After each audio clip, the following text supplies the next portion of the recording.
Muito boa noite, você que está nos assistindo aqui pelo YouTube.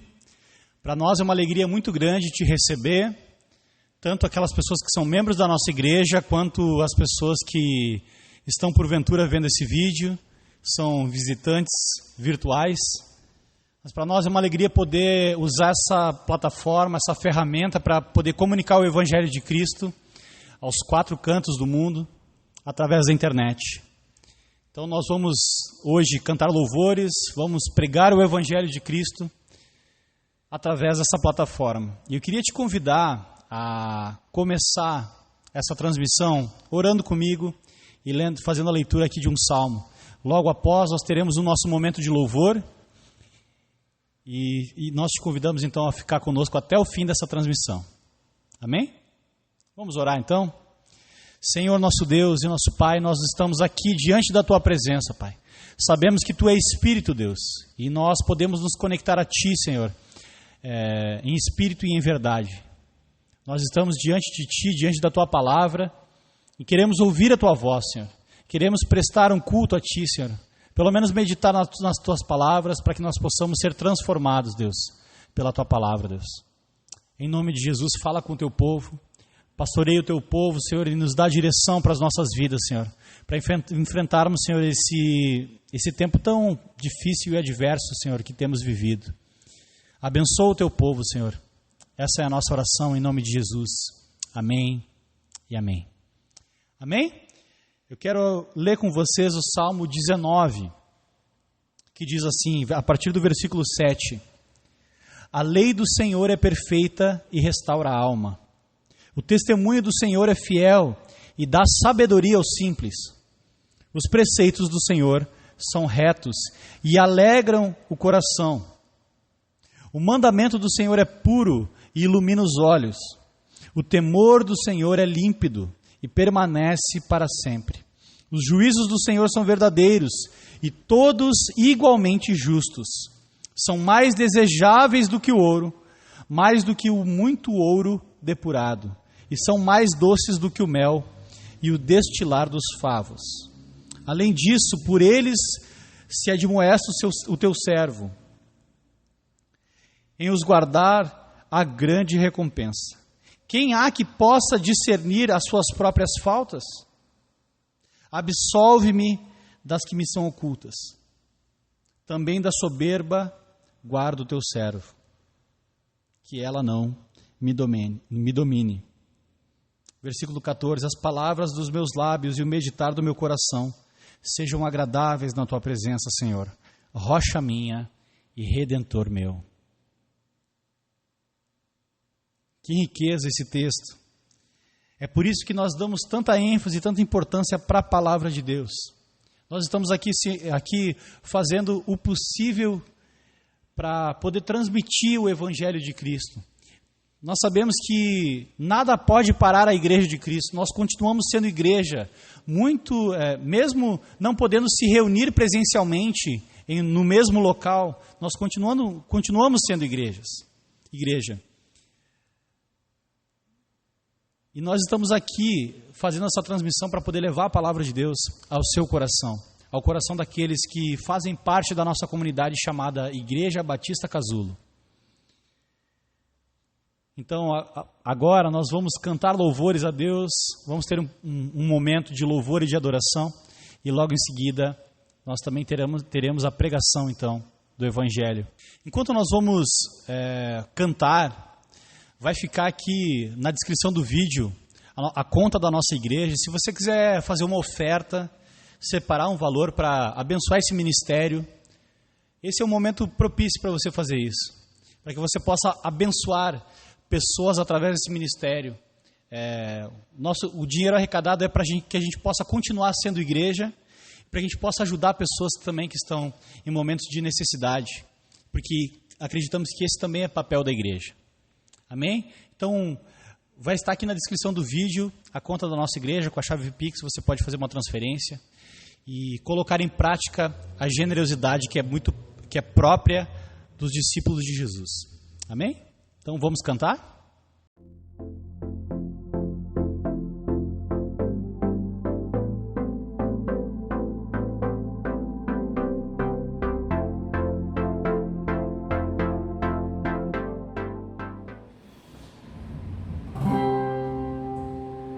nosso momento de adoração, então, nós vamos cantar agora uma música chamada Castelo Forte, e eu te convido para, junto à tua família, para a gente ter um momento de adoração, cantar junto, então que a gente possa unir as nossas vozes e adorar o Senhor nessa noite.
rumo, Deus, sem direção, sem futuro, mas o teu amor nos encontrou, pois tu nos amou, Senhor, antes da fundação do mundo. Pela pregação do Evangelho tu nos chamou, Senhor, e essa eleição, Senhor, se confirmou, nos trazendo a fé.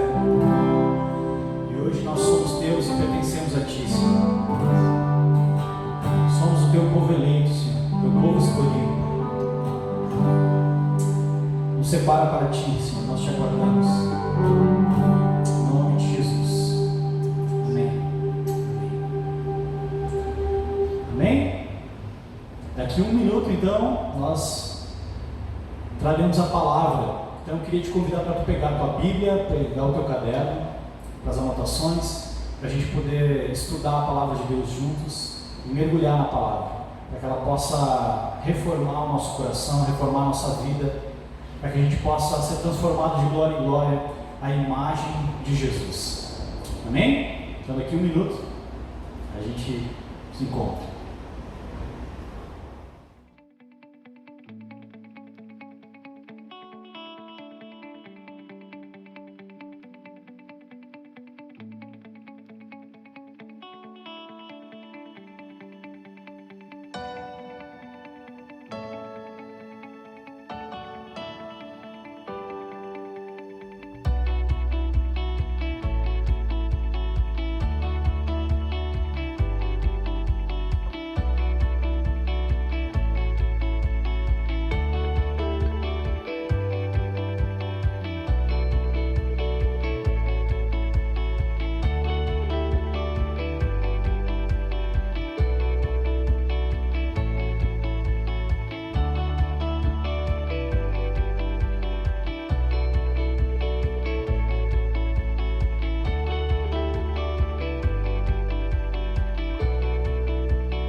Muito bem, vamos então abrir a palavra de Deus em Marcos, no capítulo 10.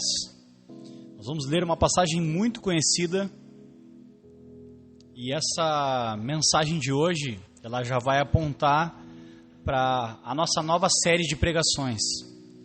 Então, se você já abriu a sua Bíblia, vamos ler então Marcos capítulo 10, a partir do versículo 17.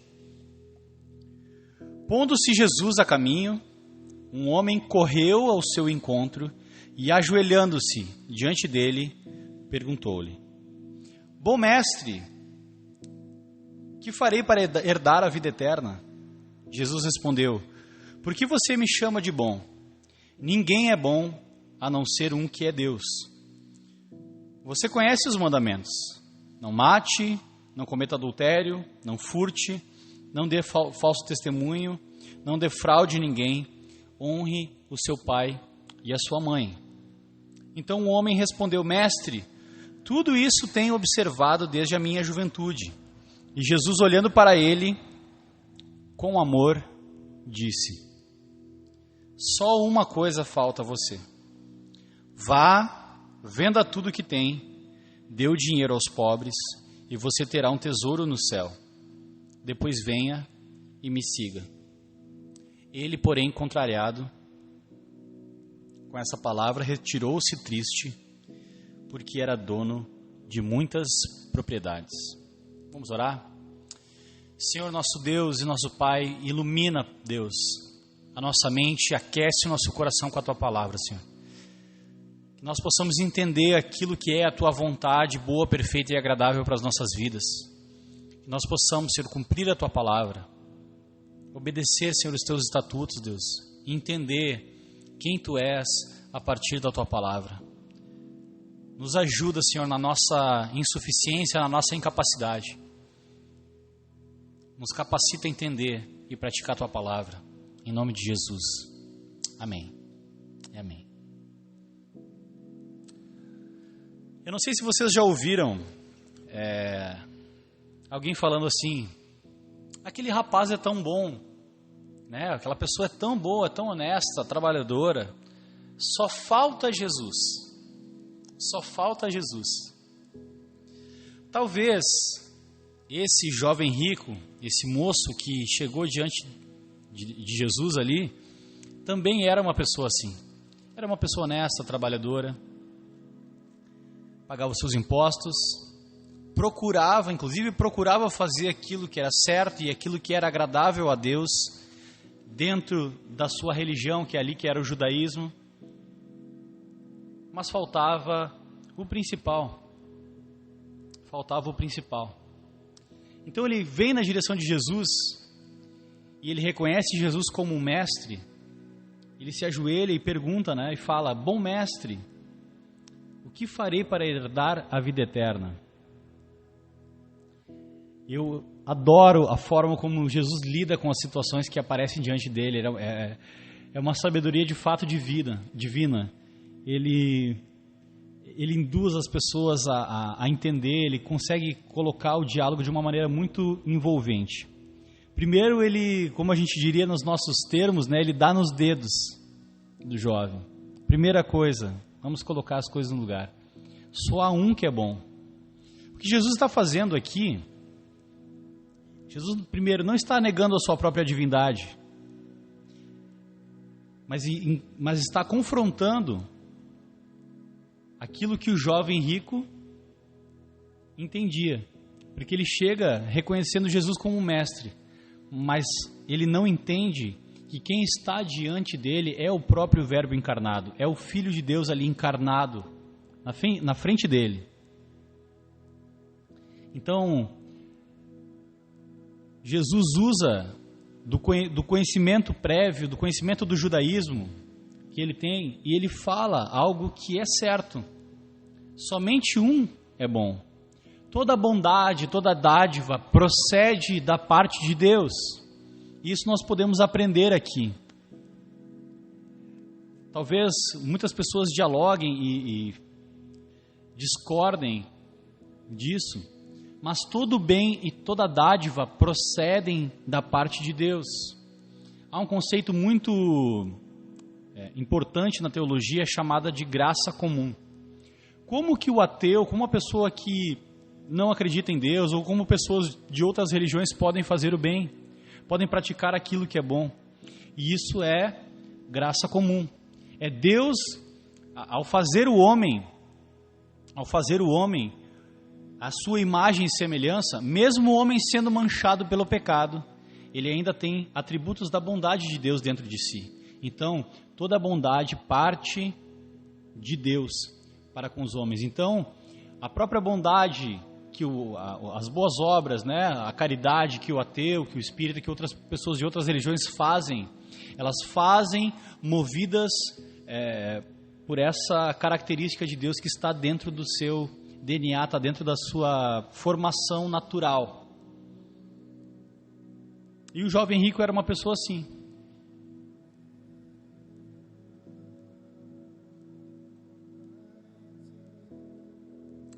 Eu tenho certeza que você já ouviu muitos louvores falando sobre Deus é bom, Deus é bom, aleluia.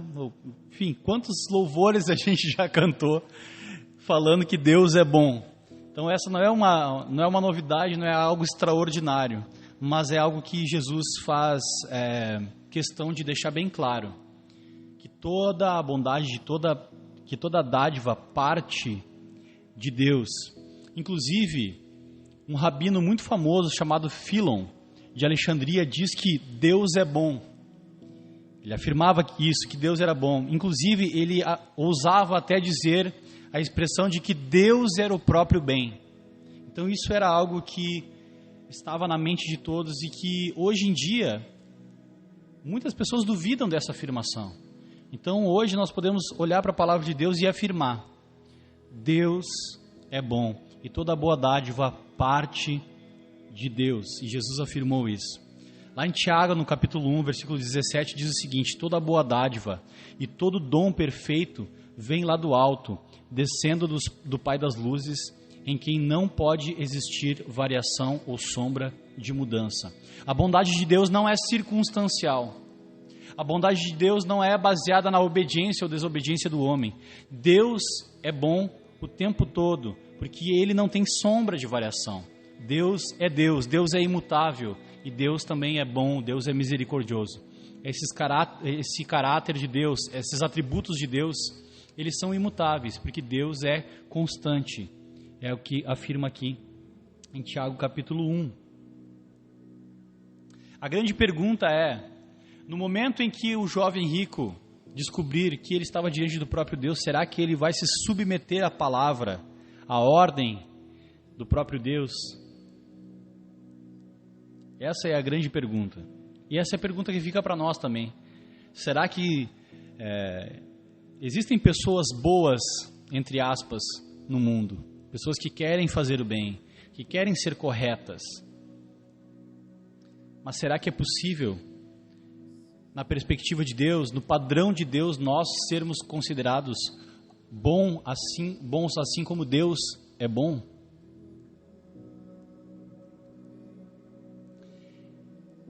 E aí ele pergunta, né? O que eu faço para herdar a vida eterna? Ou seja, na mente de um judeu daquela época, tinha bem claro os termos da antiga aliança. Os termos da antiga aliança era: vocês têm que obedecer às leis de Deus. Vocês precisam obedecer a Torá, obedecer às instruções de Deus e praticar. Vocês não podem quebrar nenhum mandamento, vocês não podem quebrar a aliança que vocês têm com Deus. E aí vocês receberão, então, vocês serão salvos e receberão a vida eterna. Era isso que estava na mente do jovem rico. E é isso que muitas vezes permeia a mente das pessoas que a gente conhece. Se a gente perguntar para uma pessoa, a maioria das pessoas hoje em dia acha que não vai para o inferno, porque ela se considera uma pessoa boa. Isso é uma característica da modernidade e também da pós-modernidade, mais da modernidade do que da pós-modernidade. Na pós-modernidade as pessoas nem acreditam que há algo depois, né, daqui.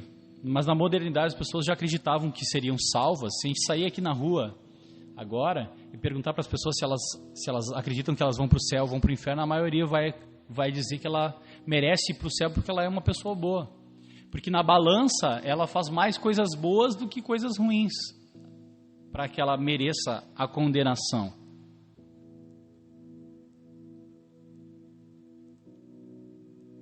E aí então Jesus, isso é algo que é muito importante a gente falar. Toda vez que Jesus fala sobre salvação, sobre um padrão moral, sobre a maneira de se comportar, ele sempre volta para o cerne, né, para o padrão moral de Deus, que são os 10 mandamentos. Ele não falou ali, para os leitores mais atentos e mais experientes da Bíblia, há uma jogada de palavras muito interessante que acontece nesse texto. Então Jesus começa falando alguns mandamentos, né? Não matarás, não roubarás, né? Não furtarás. Vocês não veem esse padrão se repetindo na sociedade? Se a gente perguntar, você acha que você vai para o inferno? A pessoa vai falar assim, né? O que ela vai falar? Ela vai falar sobre os 10 mandamentos, mesmo que ela não cumpra todos. Mas ela fala assim, não, mas eu nunca matei ninguém, eu não roubo ninguém, eu trabalho, pago meus impostos. Ela tem até uns outros mandamentos que nem estão nos 10 mandamentos, tipo, eu não bebo, eu não fumo, o mandamento não beberás, não fumarás, nem existe. Mas a pessoa, ela acha que para ser uma pessoa boa e moralmente superior, muito próprio dos moralistas, ela coloca então acrescenta esses mandamentos que nem existiam na época. Então, a pessoa tenta se justificar, tenta apresentar os 10 mandamentos como se ela cumprisse os 10 mandamentos. E é o que o jovem rico aqui está tentando fazer com Jesus. Então, aqui no texto.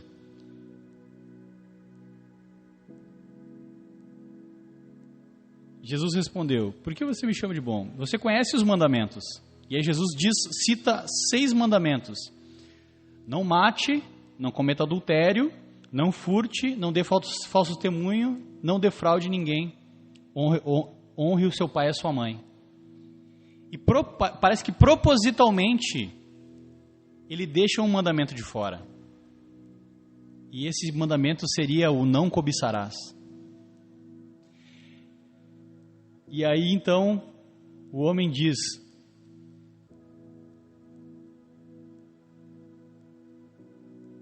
então o homem respondeu: mestre, tudo isso eu tenho observado desde a minha infância. Os judeus eram ensinados não só os 10 mandamentos, mas eram mais de 600 leis na época, tanto as leis cerimoniais, leis civis e os próprios 10 mandamentos.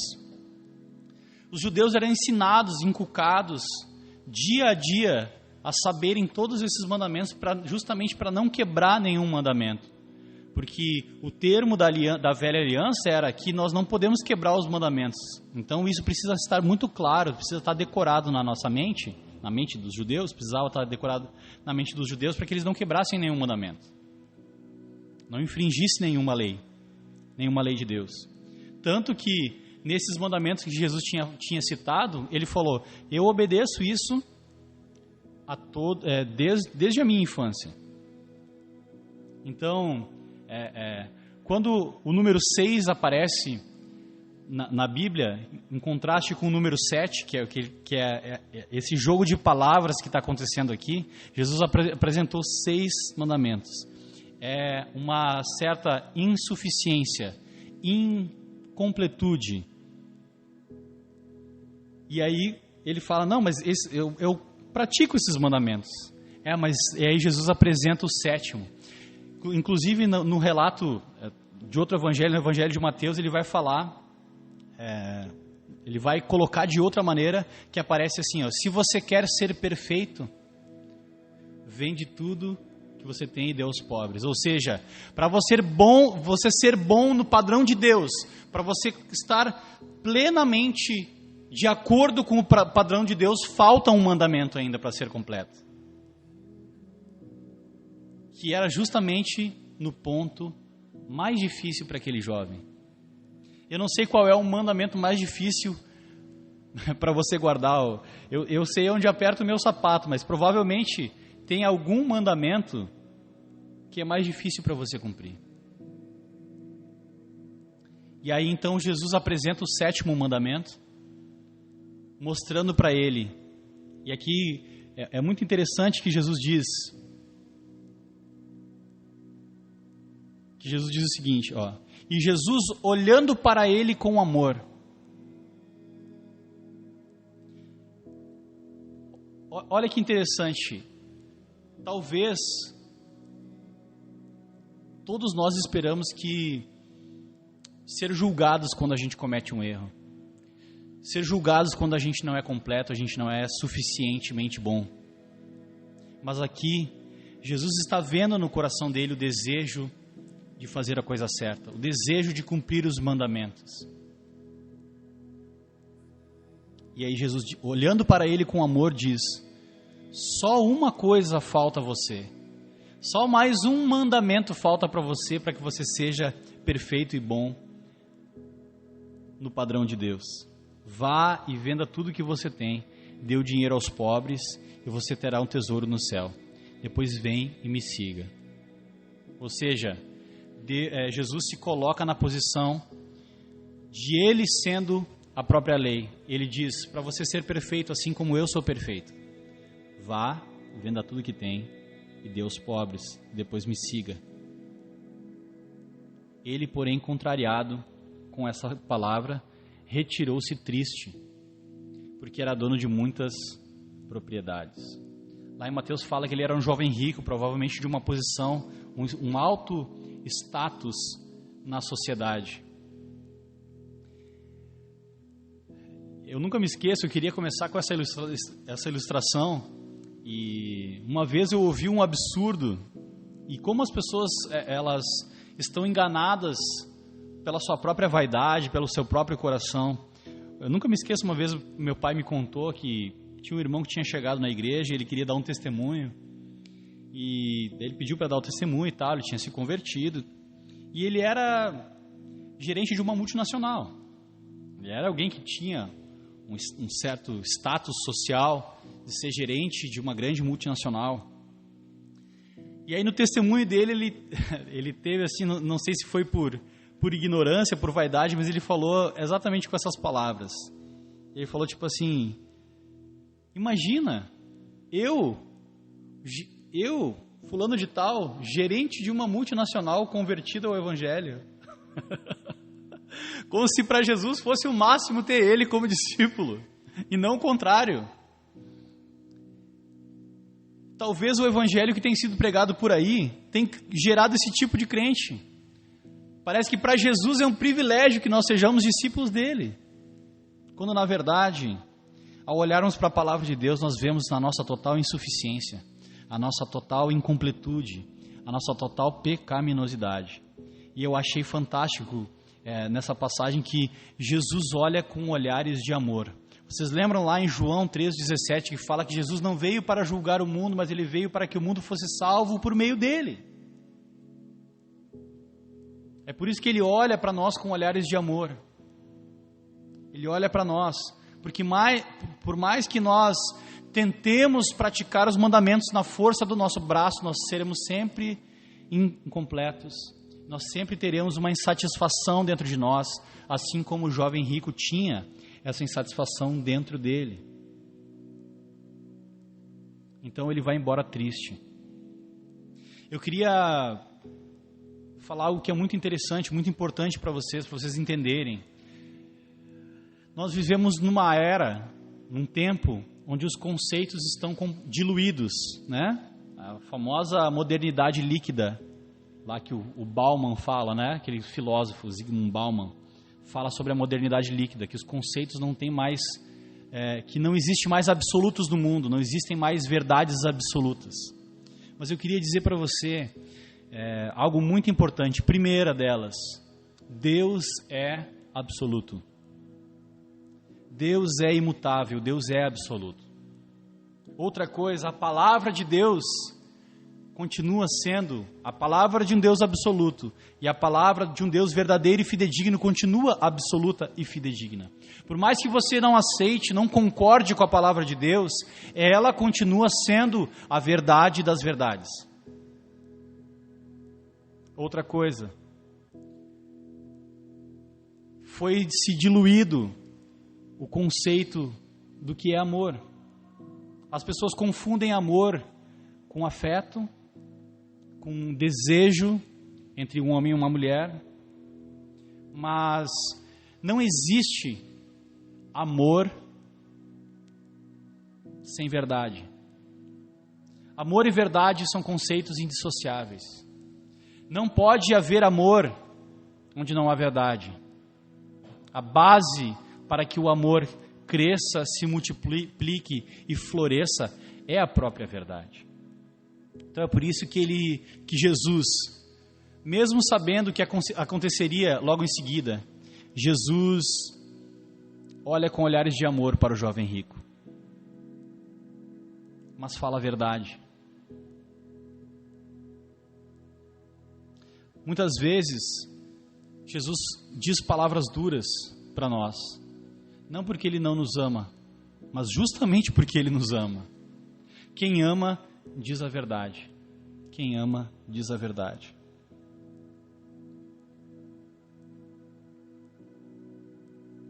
Então, o primeiro ponto que a gente pode observar aqui, olha que interessante, lá em Tiago, capítulo 2, versículo 10, diz que a gente está vendo aqui alguém que é quase bom, né?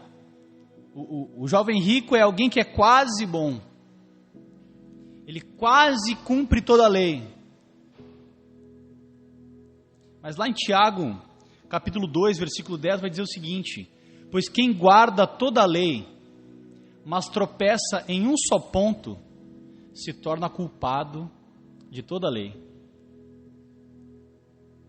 Ou seja, eu não sei quantos artigos tem a Constituição brasileira, tá? Mas se for quebrado, se eu transgredir uma lei, eu já me torno alguém condenável.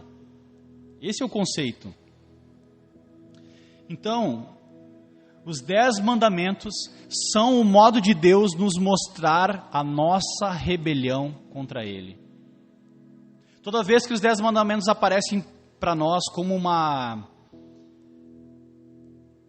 constituição moral de Deus, o homem na sua rebelião contra Deus, ele odeia que Deus diga algo que ele pode ou que ele não pode, que ele deve ou que ele não deve fazer.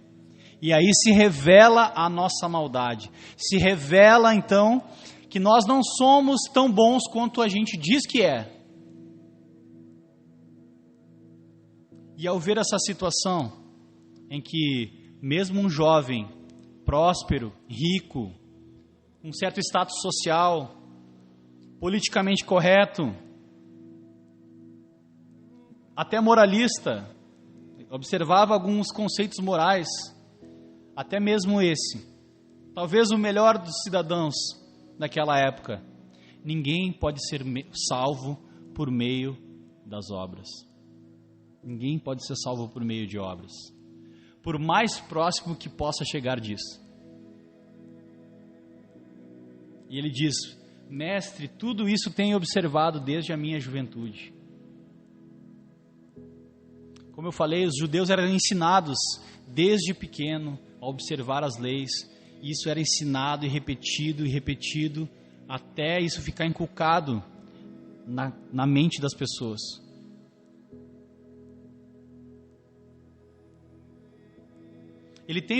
O jovem rico tem o desejo de fazer o que é certo. Ele até acha que ele faz o que é certo. Mas Jesus mostra para ele os efeitos da queda, os efeitos do pecado. A impossibilidade do homem ser salvo por sua própria justiça, por meio de boas obras. Eu acho que o sonho de todas as pessoas é ser salva pela sua própria justiça. O sonho de todas as pessoas é chegar naquele dia, Jesus olhar para a pessoa e falar assim, ó, tu vai entrar no céu porque tu foi muito bom nessa vida. Só que isso não vai acontecer. É isso que a palavra de Deus nos diz. Isso não vai acontecer. Porque só existe um meio para a salvação. E ela é pela fé em Jesus Cristo. Pela obra de Jesus Cristo. Pela justiça de Jesus Cristo. Então, existiam 2 tábuas da lei. Os 10 mandamentos são divididos, então, entre mandamentos em relação ao homem e Deus, que regulam, né, a relação do homem com Deus, e outros mandamentos que regulam as relações interpessoais, as relações horizontais, chamadas de 2 tábuas da lei, né? 2 tábuas, uma a respeito de Deus e uma a respeito dos homens com os homens. Jesus foi tão bom com a gente que ele até simplificou os 10 mandamentos, enxugou, né? Simplificou, sintetizou em 2 mandamentos. Amarás o Senhor teu Deus de todo o coração, de todo o entendimento, de todas as forças, citando ali Deuteronômio capítulo 6, e amarás o teu próximo como a ti mesmo.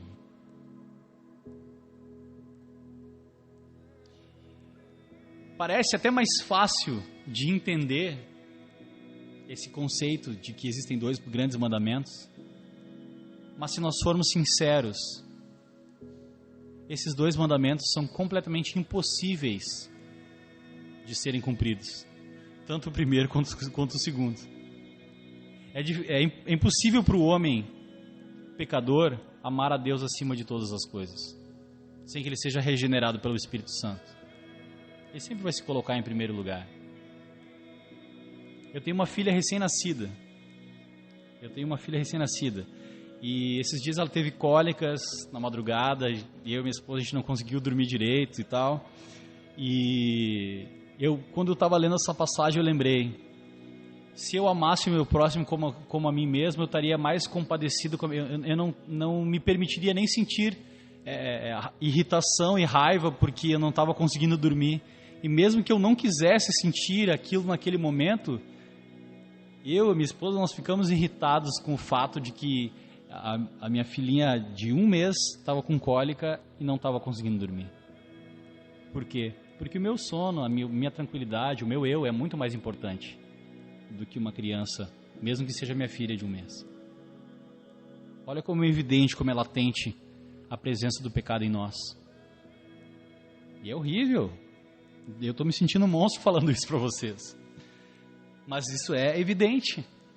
É evidente que nós precisamos de algo externo para que nós sejamos salvos. porque nós não temos essa capacidade em nós. Mas se nós quisermos então depurar e aprofundar esses 2 mandamentos, nós vamos voltar lá para os 10 mandamentos. Né? O que é amar o próximo? É não roubar, é não matar, é não cobiçar, é não mentir. A grosso modo é isso que Jesus estava querendo dizer. O núcleo duro, a constituição de Deus, o certo e errado de Deus estão ali bem claros, expressos, nessa passagem que é uma das mais importantes da Escritura, que são os 10 mandamentos. Então a gente vendo o jovem rico cumprindo parcialmente a lei, e nós também tentamos muitas vezes nos justificar, dizendo que nós somos bons, que nós, não, eu não roubo, eu não mato, eu não adultero e tal. As pessoas citam alguns mandamentos, o cumprimento de alguns mandamentos para tentar se justificar, para não se sentir tão condenável. Essa é a real. Mas aí nós chegamos no segundo ponto dessa mensagem, que é cumprir parcialmente a lei não é suficiente para ser salvo. Não foi para o jovem rico, que cumpriu quase todos, e não é para mim, que não consigo cumprir quase nenhum, não sei para você.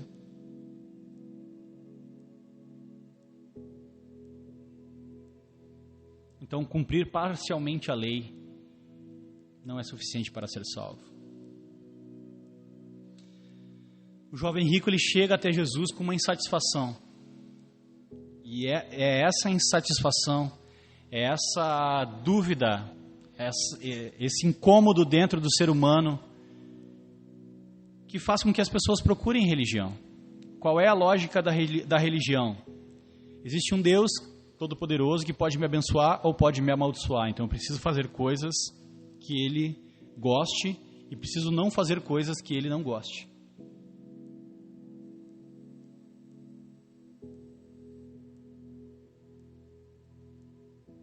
E o jovem rico se aproxima de Jesus, então, nessa perspectiva. Lá no início do nosso canal do YouTube, nós fizemos uma série chamada Religare. Se você não assistiu ainda, volte lá e assista alguma dessas mensagens que vai edificar a sua vida. Lá nós falamos que o cristianismo, ele é uma religião do avesso. Ele tem uma lógica inversa. Nas outras religiões são os homens desesperados tentando procurar encontrar Deus ou aplacar de alguma maneira a ira de Deus. No cristianismo é o contrário. Deus provê a nossa justificação. Deus provê o seu próprio Filho como sacrifício para perdão dos nossos pecados, para remover de nós a condenação que nós merecemos por ter quebrado os seus estatutos e as suas leis.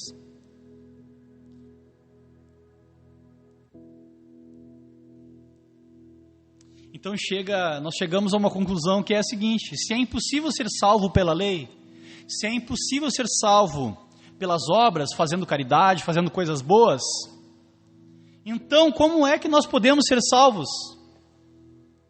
Afinal, como é que acontece a salvação? Talvez o versículo mais claro e um dos mais importantes de toda a Escritura é Efésios 2, capítulo 8. Vocês são salvos pela graça, e isso não vem de vós para que ninguém se glorie. Não vem de vós para que ninguém se glorie. A salvação não vem de nós. A salvação vem do próprio Deus. Vocês lembram que na série de Josué eu falei que o nome Jesus era uma abreviação do nome de Josué em hebraico, e transformado em grego se transformava em Jesus. E o significado do nome de Jesus é Yahvé salva, ou seja, Deus salva. Então Jesus estava diante de alguém que estava tentando ser salvo, e o próprio nome dele já dizia: Deus salva. Para de tentar se salvar sozinho. É impossível você se salvar sozinho. Eu estou aqui para te salvar. Enquanto ele estava lá do outro lado, perguntando: o que eu devo fazer para ser salvo?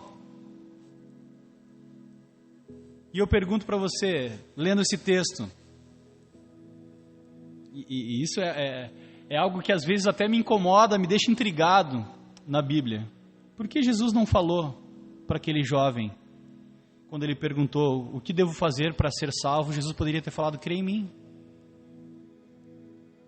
Crê em mim. Mas faltava alguma coisa para o jovem rico poder seguir a Jesus, então conhecer a verdade e ser liberto por essa verdade, que é o próprio Jesus. Era o amor ao dinheiro. A sua identidade, as suas boas obras estavam baseadas no seu poder aquisitivo. Eu tenho um amigo, um parente próximo, que ele sempre fala: o dia que eu ganhar na Mega Sena, eu vou dar R$1 milhão para cada um dos meus parentes. E eu e o meu pai, a gente sempre ri e brinca a respeito dessa situação, e a gente fala: por que as pessoas elas não conseguem simplesmente ser generosas com aquilo que elas têm? Eu passo a ser bom só quando eu tiver dinheiro. Eu passo a ser bom apenas quando eu tenho condições financeiras, como se o bem que a gente pode fazer estivesse baseado apenas em dinheiro.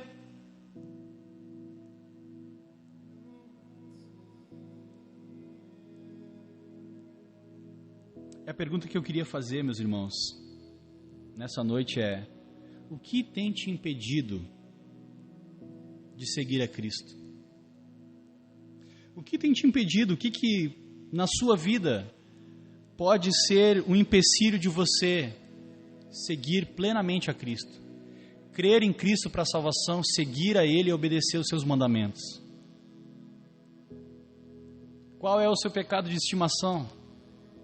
Qual é o seu 7º pecado que você não consegue praticar? Ele, porém, contrariado com esta palavra, retirou-se triste, porque era dono de muitas propriedades. Irmãos, nós somos salvos não pelas nossas obras, nós somos salvos pela obra de Cristo na cruz. Cristo não apenas recebeu o castigo que era para nós, por causa das nossas transgressões, por causa das nossas desobediências. Ele foi justo, ele não cometeu nenhum pecado, e além de ter não cometido nenhum pecado, ele recebeu o castigo de todos os nossos pecados na sua própria carne. E ele emprestou para nós a sua própria justiça, porque nós não tínhamos justiça alguma. É Ele quem nos justifica. É Ele quem nos justifica. Essa é a verdadeira graça. A salvação nos é dada gratuitamente. E nós a alcançamos única e exclusivamente pela fé em Jesus somente. Ele é a nossa salvação. Amém? Eu poderia encerrar o sermão aí. Mas eu tenho mais algumas coisas para dizer.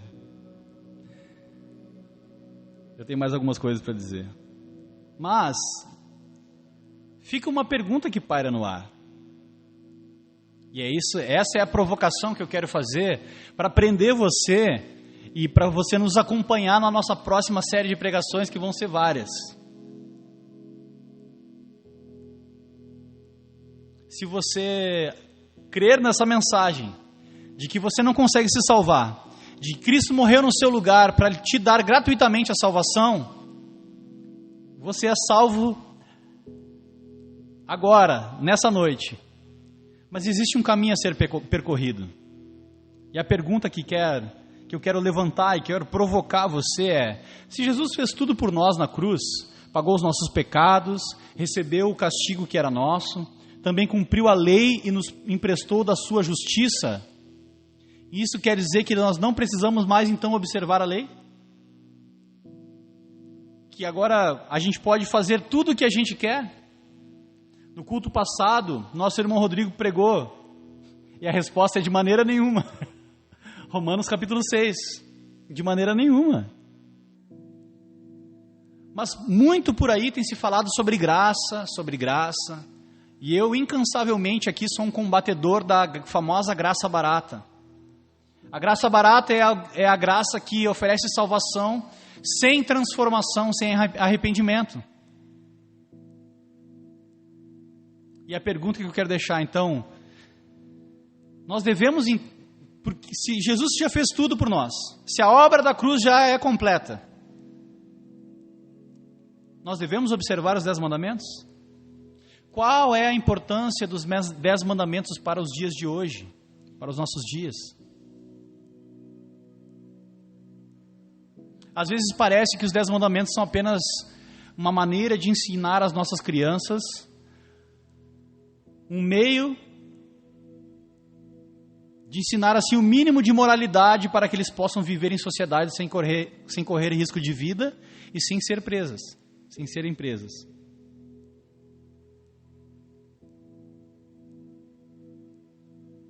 Foi feita uma pesquisa nos Estados Unidos de quantos americanos sabem os 10 mandamentos de cor.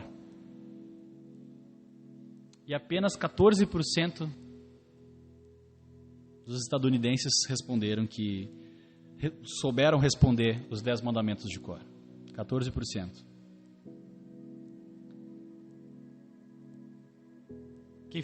Quem levantou essa pesquisa e quem deu esse dado foi o pastor, escritor Kevin DeYoung, no seu livro Os 10 Mandamentos.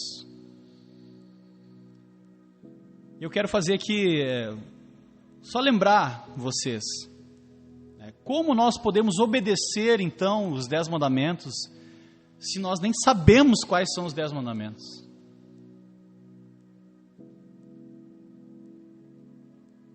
25% dos americanos, ou seja, 14% dos americanos sabiam os 10 mandamentos de cor. 25% dos americanos, e provavelmente eu e você, sabemos quais são os 7 ingredientes do Big Mac. 2 hambúrgueres, alface, queijo molho especial, cebola picles e pão com gergelim. Todo mundo sabe isso, essa musiquinha ficou na cabeça de todo mundo. Mas é muito provável que grande parte das pessoas que sabem isso não sabem os 10 mandamentos. E o que é mais importante, saber os ingredientes do Big Mac ou saber os 10 mandamentos?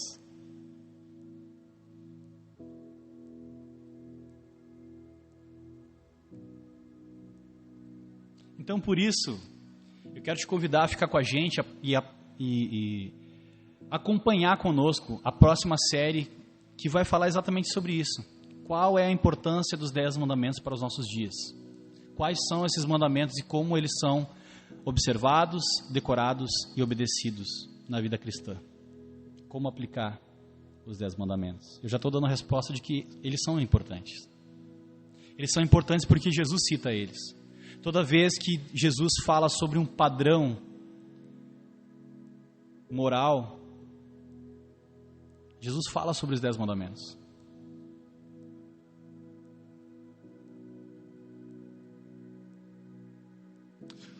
Um outro escritor, o Philip Yancey, ele falou algo muito interessante. Ele falou que a lei nos leva até Cristo para nós sermos justificados. E Cristo nos devolve para a lei para que nós sejamos santificados. Então, qual é o papel da lei dos 10 mandamentos hoje? É a santificação, é o molde de Cristo. Nós precisamos nos conformar, ser moldados à imagem e semelhança de Cristo. Então Deus tem sim os seus absolutos, o seu padrão moral. Nós precisamos, com o poder do Espírito Santo, ser moldados à imagem e semelhança de Cristo. E qual é o molde? O molde é Cristo. Tá, mas qual é o molde de Cristo?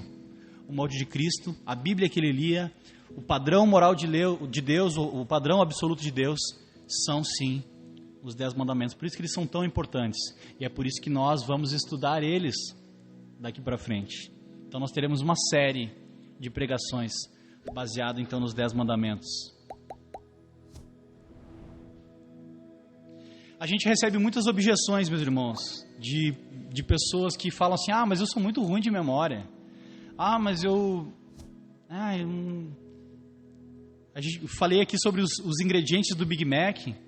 E às vezes homens preguiçosos que não querem assumir a responsabilidade de ensinar os mandamentos para os seus filhos, de ensinar a sua esposa, que não querem ler a Bíblia, têm preguiça realmente de decorar, mas o calendário da Champions League ele sabe, Ele sabe a escalação completa dos jogadores do time dele, inclusive os reservas. Sabe a escalação do Brasil, que foi lá campeão da Copa de não sei lá quando. Então, para que nós estamos usando a nossa inteligência, a nossa capacidade? Para aprender algo que é útil e que pode servir para a glória de Deus e abençoar os nossos filhos e abençoar a nós também, nos tornar parecido com Jesus? Então não há desculpa para que a gente não aprenda o mínimo básico para que a gente possa ter uma vida cristã decente, uma vida cristã que glorifica a Deus.